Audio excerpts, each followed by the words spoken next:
Just so y'all know, this is pretty much our Happy New Year video for 2020 for the McKinnon 2020 campaign for U.S. Senator. We have a lot of things in the work, a lot of great things that are going to be happening, but today I really wanted to come to y'all and let y'all know that as libertarians, we are pro-peace. We're anti-war. That's just pretty much how we roll. So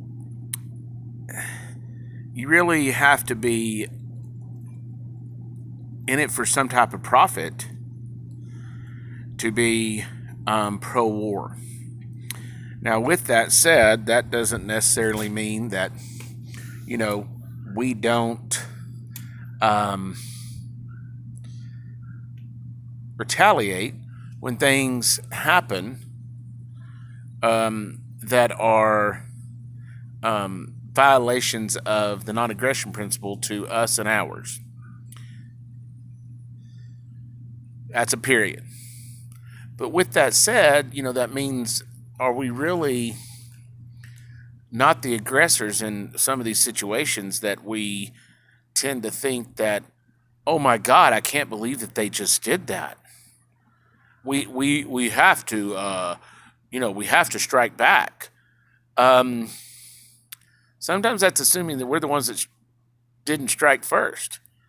And I think we have to look at some of our so-called nation building and regime change and the really true of foreign aid and how that is actually put out there.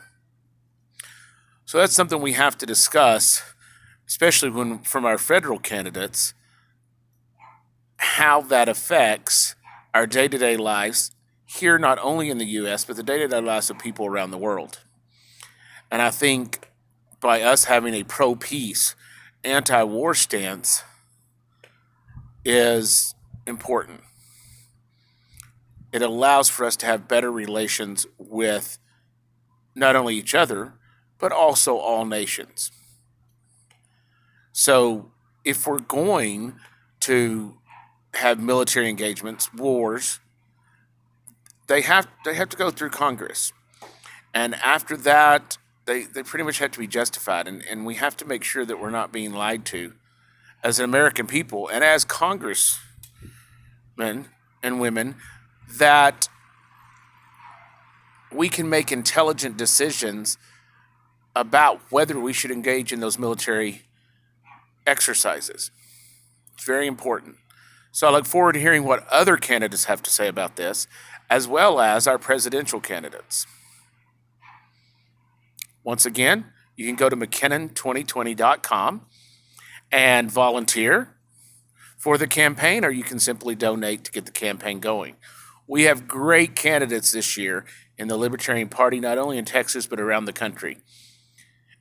And I look forward to the excitement that happens just from some of those candidates being in the race, whether they get the nomination or not. It's going to be pretty awesome.